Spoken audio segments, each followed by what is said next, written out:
سلام بیننده‌های ارجمند. طور خبر داده بودیم روزهای 11 و 12 اپریل سال 2026 در شهر اسلام آباد پاکستان مذاکرات هیئت‌های ایرانی و آمریکایی دایر گردید. هیئت ایرانی را رئیس پارلمان و هیئت آمریکا را معاون پرزیدنت آمریکا راهبری کردند. در 47 سال موجودیت جمهوری اسلامی در ایران این اولین بار بود که جانب هم آمریکا و ایران روبرو و مستقیم مذاکره کردند. اگرچه اکثریت به امید نتیجه مذاکرات و پایان جنگ در خلیج فارس بودند، اما این مذاکرات به نتیجه نرسید.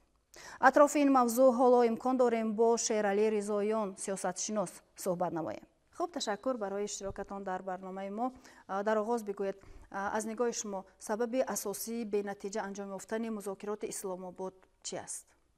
با احتمال قوی در دوره اولی مذاکرات به یگان نتیجه رسیدن جانب ها امکان نداشت، چون معناسازی و جنگ معناها که در پی این 40 روز جنگ ادامه داشت، برای آنها خودی برگزاری گفت و شنید این یک نتیجه مثبت است، چون جانب ها توانستند اون شرط هایی که به پیش یکدیگر گذاشته بودند آنها را بررسی کنند. البته دوره یکم مذاکرات این پیش از همه به هم آمدن و گفتگو کردن بود، چون در رسانه های بین المللی خبرهایی است که این هفته دوام هفته دوره دوم مذاکرات بین ایران و آمریکا برگزار می شود و اگر مشاهده کرده باشید از هر دو جانب الکی معناسازی ها با در نظر داشتی مجبور کردن یک جانب به شرط هایی که باید بپذیرند راه اندازی می شود. ولی ویژگی این دوره مذاکراتی که نوی که می شود در این است که الکی جامعه کشورهای پیشرفته غربی که پیشتر در همه این گونه مذاکرات و گفت و شنید همچون به اصطلاح تاجیکی از یک گریبان سر برآورده عمل میکردند، امروز این عمومیت نظر و دیدگاه ها به مشاهده نمیرسد، چون اون چیزی که امریکا میگوید از جانب شریکان بسیار مهمش در اروپا به ویژه از جانب فرانسه و بریتانیا حرفای دیگر گفته می شود. بنابر همین به احتمال زیاد اگر تا دوره انجام آتشبس 2 هفتگینه که روز 21 اپریل به پایان میرسد، جانب ها به دایر به بخش های مهمی که شرط هایی که به همدیگر گذاشتند به یگان نتیجه برسند، شاید احتمال این جنگ با یک به اصطلاح سازش یا حداقل با توافق انجام میرسد. ولی اگر که هر دو جانب به این چیز نرسند، البته احتمال قوی دوباره آغاز شدن جنگ موجود است. خب، شما اینجا تاکید کردید که قرار است که مذاکرات نوبتی صورت گیرد، هرچند ما میدونیم که این دو کشور قریب نیم عصر زیاد با هم مخالفت دارند و حتی حالا هم در حال جنگ هستند. البته در یک مذاکرات نمیتوانند به اختلاف‌هایشان خاتمه بخشند، ولی امکان بود که مذاکرات من بعد را معین کنند و این راه را ادامه دهند. و اندیشه شما به هر صورت مذاکرات نوبتی میان این دو کشور صورت خواهد گرفت؟ این 50-50 است، چون که هم امریکا و هم ایران برده که از توافق حدی امکان توافق و حدی اکثر از سازش به دست آورده میتوانند. آن برای هر دو جانب بسیار مفید است، چون که اگر شما به نتیجه این مذاکرات را دیده باشید، همطور که پایان رسید و اعلان شد که هیچ نتیجه به دست نآمد، نرخ مواد سوخت دوباره در عرصه بین المللی در بازار جهانی باز هم بالا رفت. بنابر همین اون فشار روانی که جانب ها نسبت به یکدیگر استفاده میکنند، اینجا پیش از همه آن طرف به احتمال زیاد غالب میبراید که اگر به همین فشارهای روانی تاب‌آوری داشته باشد. و در طول این 40 روزی که جنگ بود ما دیدیم که دولت مردان ایران به حد اکثری فشارهایی که بالای آنها صورت میگیرد تاب‌آوری دارند. بنابر همین هر چیزی که نبود، ایران توانست به خیلی از دعواها و به خیلی از خواسته های خود مشروعیت بین المللی بخشد. مثلا اگر تا این جنگ خیلی از اون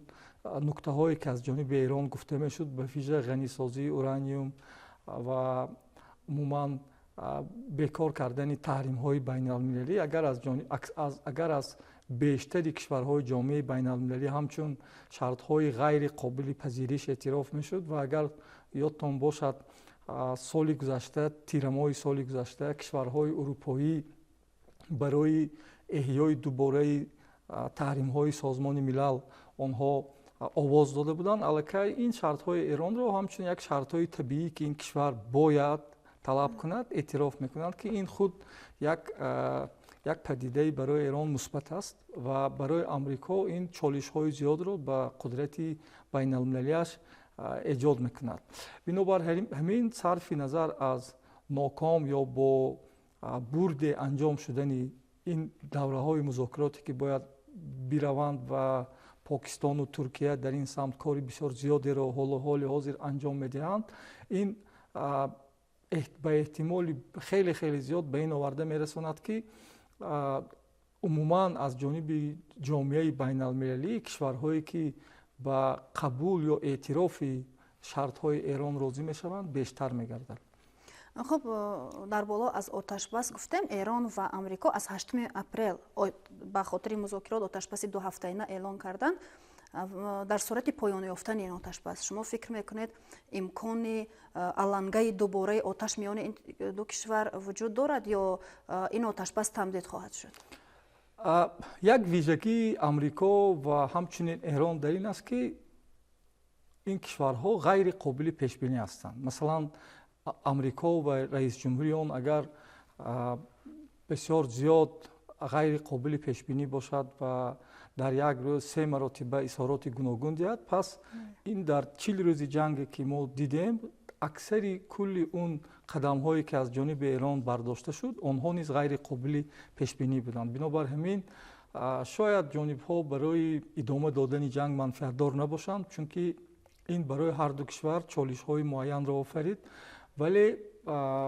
طور پیشتر هم گفتیم اگر یک توافق به دست آید یا آتشبس برای دوره نامعین تمدید شود، این البته خود یک معنای آمادگی به جنگ را دارد. ولی خود دلیل اینکه هر دو جانب سری میز گفت و شنید نشستند و رد و بدل از جانب آنها صورت گرفت و از روی خبرهای خیلی زیاده که جانب‌های نزدیک هم به امریکا و هم به ایران نشر کردند، آنها بر اکثر کل اون مسائلی که بود حتی درباره دوره‌های غنیسازی اورانیوم یا اعلان مراتوری برای غنیسازی اورانیوم به توافق رسیدند. ولی البته برای اینکه شریکان و رقیبان در حالت شاک نافتند، هر دو جانب شاید برای آماده کردن آنها قدم به قدم به اون شرط‌هایی که باید سازش بین اینها به وجود بیاید شاید این کار را کردند. چون که اگر که این گفت و شنید اول میان اینها بدون نتیجه و بدون شکل گرفتن یک دیدگاه عمومی انجام میشد، شبهه ها یا اینکه یک آوازه ها درباره برگزار شدن خودی گفت و شنید دوم اینها در اسلام آباد در رسانه های بین المللی نیز پهن نمیشد. ولی باز هم اینجا یک بازی مرکب ادامه دارد و اگر این واقعا آوازه باشد و این واقعا به اون شرایط زنده بین آنها موافقت نکند، این شاید برای فریب راهبردی ایران روی دست گرفته شده باشد. خب چنانه که اطلاع یافتیم یکی از موضوعهای مورد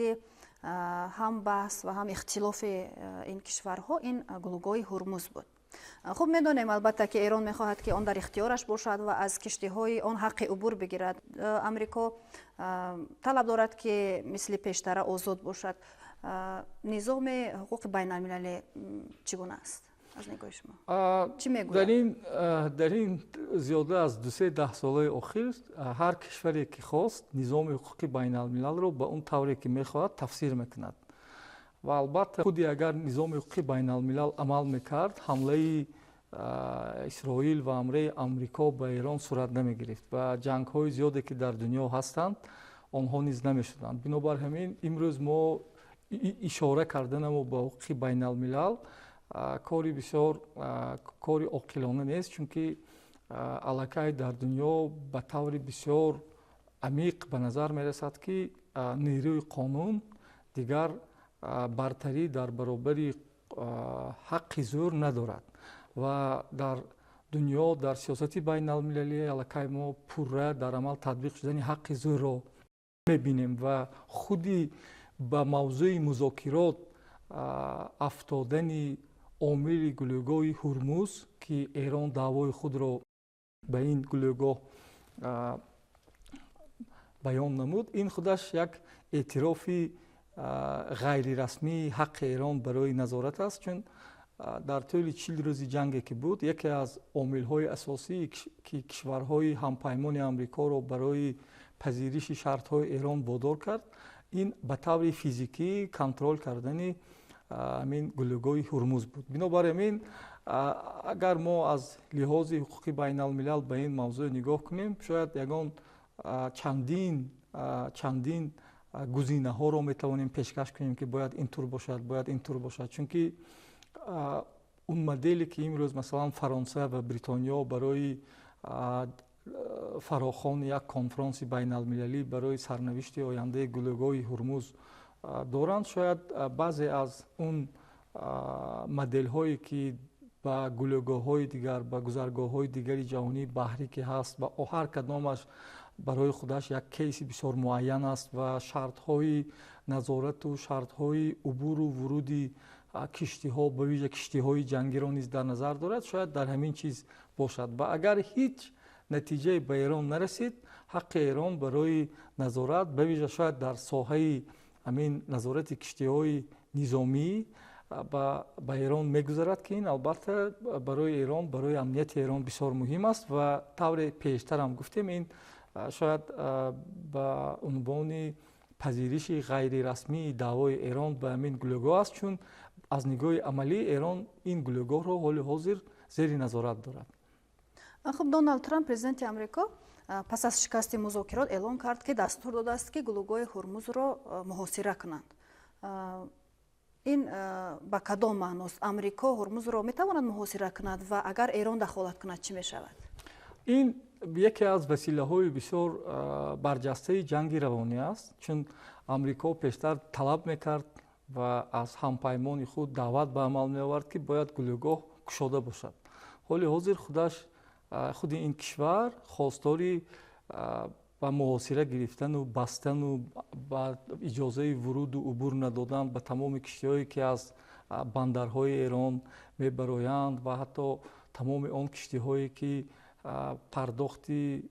ҳаққи гузаштанро ба Эрон медиҳанд, ҳамаи инро дорад. Ин пеш аз ҳама барои ин аст ки ба бозори ҷаҳонии сӯхт ба виҷа ба он вобастагиҳое ки кишварҳои урупоӣ доранд, барои онҳоро барои пазириши шартҳои Амрико ва он шартҳое ки худаш мебинад ва аслан пешбинӣ кардани он ки пагоҳ кадом як шарти наве дар ин бора гуфта мешавад, шояд барои ҳамин чиз бошад. Вале ба таври дарозмуддат муҳосира кардани гулӯгоҳи Ҳурмуз ба иқтисоди байналмилалӣ таъсири бисёр манфӣ мерасонад ва мо худи даъвою дигар фарохоне ки кишварҳои гуногуни пешрафтаи ҷаҳонӣ ки аз маводи сӯхти халиҷи Форс вобастагии амиқ доранд, шояд худи онҳо Амрикоро водор кунанд ки аз ин гуна даъвоҳо даст бикашад. Вале барои муддати кӯтоҳ, барои то баргузорӣ ва дар давраи баргузории музокироти ё гуфтушуниди дуюми ҷонибҳо, шояд ин барои зудтар қабул шудани баъзе қарорҳо ва зудтар пазируфтани баъзе шартҳои ҳарду ҷониб амалан мусоидат кунад.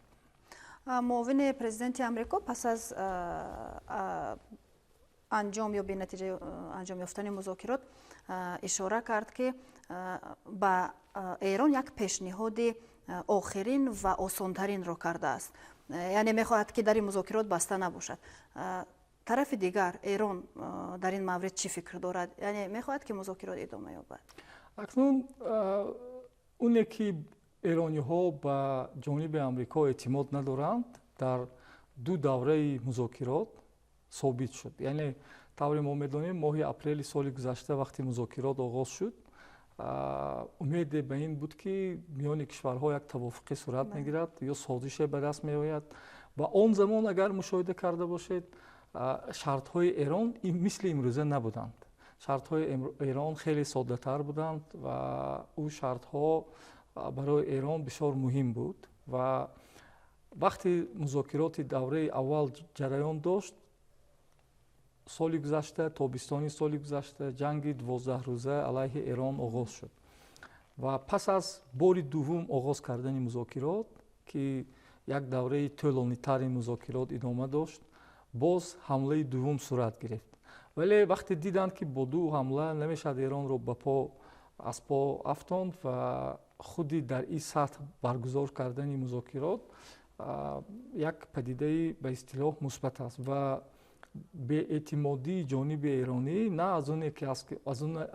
аст ба назари ман ки онҳо ба Амрико бовар надоранд, балки он таҷрибае ки дар як соли охир мебинанд ба ҳамин чиз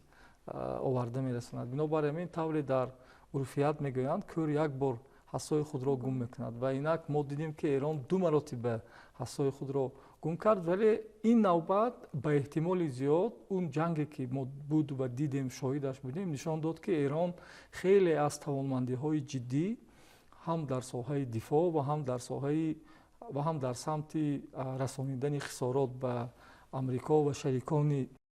Амрикоро дорад, чунки дар арсаи байналмилалӣ расонаҳои ба истилоҳ бо нуфузи байналмилалӣ ки пештар дар бораи риояи стандартҳои хабарнигорӣ ҳарф мезаданд, аксарияти онҳо ба таври якҷониба тамоми он чизҳое ки аз ҷониби ҳам Исроил ва ҳам Амрико ҳамчун як сензураи замони ҷанг гуфта шуд, онро риоя мекарданд ва ҳар расонае ки ҳатто амрикоӣ ҳам бошад, агар дар бораи хисороти амрикоиҳо ва ё ҷониби Исроил ҳарф мезад, аз ҷониби баландтарин мақомдорони Амрико ҳамчун расонаҳое ки хабарҳои фейкиро паҳн мекунад, ба онҳо чунин борчасп зада мешуд. Бинобар ҳамин аслан ин пешбинӣ кардани ин ки чӣ мешавад бисёр мушкил аст, вале худи баргузор шудани музокирот ин албатта як падидаи мусбат аст ки ман гумон мекунам боз ҳам агар такрорам шавад гуфтани ҳастам ки хеле аз шартҳо ва даъвоҳое ки Эрон дорад, ба ин даъвоҳо, ба ин шартҳо дар арсаи байналмилалӣ машрӯият мебахшад. хуб медонем ки дар ин ҷанг аз як тараф Эрон ва аз тарафи дигар Амрико ва Исроил ширкат доштанд. Аммо Исроил ба ҳошия рафт умуман ва на дар баҳсҳои оташбас ҳузур дошту, на дар музокироти Исломобод. Аз нигоҳи шумо чаро? барои он ки амалан агар ки Амрико ба ин ҷанг ҳамроҳ намешуд, Исроил ҳеҷ вақт як ҷуръати ҳамла ба Эронро намекард, чунки дар баробари Исроил барои дифои ин кишвар тамоми он пойгоҳҳои ҳарбӣ ё низомии Амрико ки дар кишварҳои арабии ховари миёна ҳастанд, ховари наздик ҳастанд ва виже дар кишварҳои халиҷи Форс ҳастанд, истифода шуданд. Агар ба истилоҳе бошад ки агар Эрон танҳо дар баробари Исроил мебуд, шояд ин ҷанг кайҳо ба итмом мерасид. Вале азбас ки пардохти харҷи асосии ин ҷанг аз ҷониби Амрико шуд ва тамоми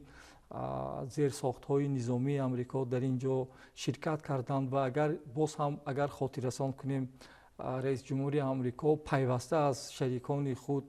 аз кишварҳои узви НАТО даъват ба амал меовард ки бояд ба ин ҷанг ҳамроҳ шаванд, нишон медод ки ин як ҷонибдории бисёр ҷиддӣ ва ҷонибдории бисёр ҳам як берӯёнаи ҳимояти Исроил дар баробари Эрон буд. Бинобар ҳамин музокирот кардани Эрон бо Амрико мантиқитар аст, чун ҳамеша бо соҳиби бор суҳбат кардан барои хариду фурӯш беҳтартар аст ва ин барои ба натиҷа расидан ҳам тезтар мусоидат мекунад. хуб, ва боз дар бораи Исроил, замоне ки музокирот миёни Эрону Амрико сурат гирифт, муносибати Исроил бо Туркия тезу тунд шуд. хуб, додгоҳе дар Туркия бар зидди 35 мақоми баландпояи исроилӣ аз ҷумла сарвазир ва вазири мудофиаи он кишвар ба гумони даст задан ба ҷиноят зидди башарият парвандаи ҷиноӣ боз кард. роҳбарони исроил президенти туркияро шадидан танқид намуданд ва ҳатто дашном доданд. фикр мекунед ин оғози як ҷанги нав дар минтақа аст ва оё ин таниши туркия ва исроил ба ҷанги амрикову эрон ягон пайвастагие дорад? акнун мо на бори аввал аз ҷониби мақомдорони сатҳи баланди туркия изҳороту ҳар гуна муттаҳамкуниҳоро дар баробари исроил мебинем, ба виҷа дар он шароите ки мардуми фаластин ва мардуми навори ғаза зиндагӣ мекунанд. вале вақте фарқ миёни гуфтанҳо ва фарқ миёни он коре ки анҷом медиҳанд, агар мо инро гирем, мо албатта як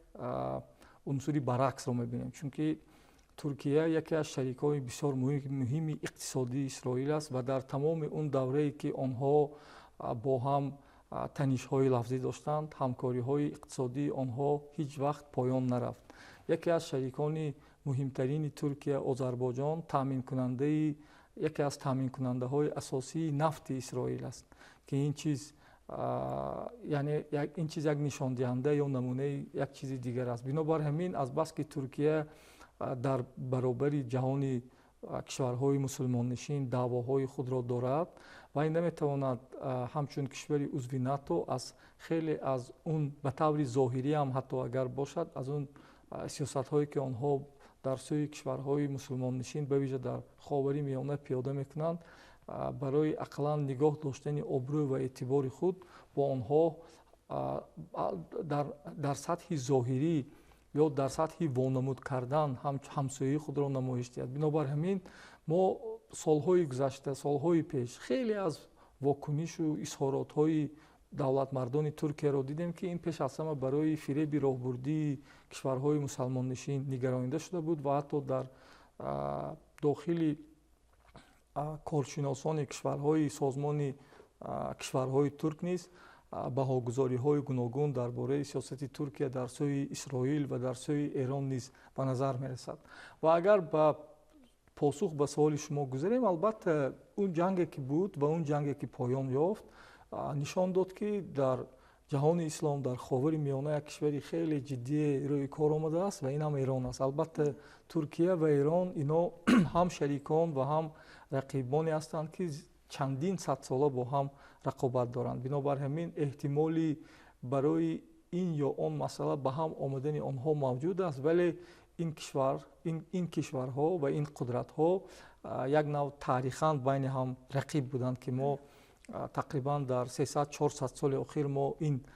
падидаро мушоҳида мекунем. барои дарки сиёсати байналмилалӣ беҳтар аст мо на ба он чизе ки аз ҷониби қудратҳои миёна ва қудратҳои бузург гуфта мешавад, балки ба он амале ки аз ҷониби онҳо барои ин ё он ҷонибдорӣ ё барои ҳифозати ин ё он кишвар анҷом мешавад. агар мо ба ин таваҷҷӯҳ кунем, барои даркаш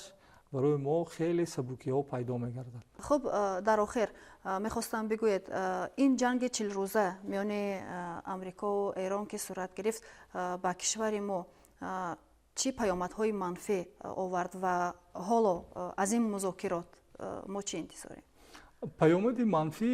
барои кишвари мо ин пеш аз ҳама афзои умумии мардум буд, чун дар тоҷикистон ба таври бисёр густарда ва ба таври саросарӣ мардум аз эрон ҷонибдорӣ карданд, чун эрон барои мо кишвари бегона нест, кишваре аст ки мо тамаддун, фарҳанг ва ҳуввияти ягона дорем ва аз ин ҷиҳат ба ин ҷанге ки буд барои мо, барои мардуми мо як имтиҳони бисёр сахт буд ва гузашта аз ин мардуми мо ба назари ман барои худ як эрони дигарро кашф карданд ва ин агар ин падида ба таври мусбат ва пай дар пай идома ёбад, барои ба ҳам омадани ин ду кишвари форсизабон таъсири бисёр мусбат мерасонад. ва ҳамчунин он эроне ки пас аз ҷанги 40 рӯза пайдо шуд,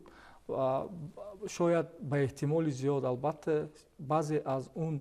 сиёсат ва роҳкоре ки эрон дар осиёи марказӣ дошт тағйир ёбад ва ин албатта ба дигар ҳамсояҳои мо дар осиёи марказӣ таъсир мерасонад, чун эрон барои осиёи марказӣ кишвари бегона нест, балки кишвари ҳаммарз бо Туркманистон аст ва дар ҳавзаи дарёи ҳазар бо қазоқистон боз бо қазоқистон низ ҳам марз аст. Бинобар ҳамин мо шояд дар равандҳои минтақаии Осиёи марказӣ боз ҳам фаъолтар шудани Эронро мебинем, чунки худи ҳамин 40 рӯзи ҷанг нишон дод, ки Эрон наметавонад нисбат ба муҳити пиромунии худ бетараф бошад, чун ҳамаи он равандҳое ки дар ин кишварҳо бавижа ҳар иқдоме ки алайҳи Эрон дар ин кишварҳои ҳаммарзаш анҷом мешаванд ба амният, ба суботи Эрон таҳдиди вуҷудӣ меофаранд. Бинобар ҳамин агар ба унвони натиҷагирӣ гуфта шавад, ин аст ки сарфи назар аз он музокироте ки